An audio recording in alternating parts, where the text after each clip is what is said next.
நாம் இப்போ வந்து ஈவினிங் ஸ்நாக்ஸுக்கு உண்டான கார கொழுக்கட்டை பார்க்கலாம். ஈஸியாக டக்குன்னு செஞ்சிடலாம். இப்போ எல்லாம் வந்து சம்மர் வெக்கேஷன் ஆரம்பிக்கும் போது எண்ணெய் சூடாயிடுச்சு. கடுகு, உளுந்தம்பருப்பு,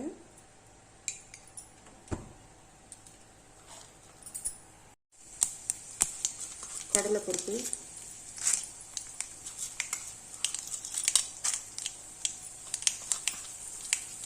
நிலக்கடலைப்பருப்பு, மிளகாய் வத்தல், கருவேப்பிலை,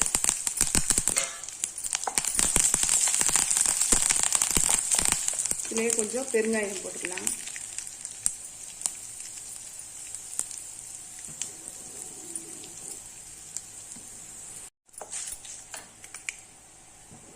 ஒன்றரை கப்பு தண்ணி ஊற்றிக்கலாம்.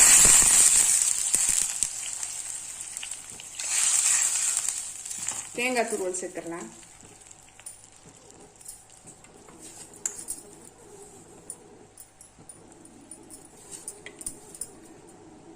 மிக்சியில் லேசாக ஒரு சுற்று விட்டு சேர்த்துடலாம். நம்ம இல்லை துருவியும் சேர்க்கலாம், இல்லை பல்லு பல்லாக நறுக்கியும் சேர்க்கலாம்.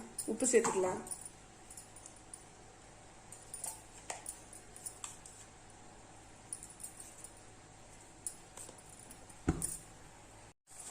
தண்ணி கொதிக்க ஆரம்பிச்சிருச்சு. இப்போ மாவு சேர்த்துடலாம். மெசரிங் கப்பில் ஒரு கப்பு மாவு சேர்த்துக்குவேன். சிம்மில் வச்சுட்டு நல்லா கிளறி விட்டுடலாம். நல்லா கிளறி விட்டாச்சு பாருங்க. இப்போ இதை வந்து அடுப்பை இறக்கி ஆற விட்டுடலாம். ஆறினோன்னு கொழுக்கட்டையாக பிடிச்சிடும். மாவு ஆறிச்சு பாருங்க. கையில் கொஞ்சம் எண்ணெய் தடவிட்டு நம்ம இதை வந்து நல்லா கொழுக்கட்டை ஷேப்பில் பிடிச்சி எடுத்துடலாம். நமக்கு விருப்பப்பட்ட சைஸில் பிடிச்சிக்கலாம். சின்னதாகவோ பெருசாகவோ இப்படி வந்து பிடி கொழுக்கட்டை மாதிரி பிடிச்சிக்கலாம். அப்படி இல்லைன்னா டம்பிள் ஷேப்பில் கூட பிடிக்கலாம்.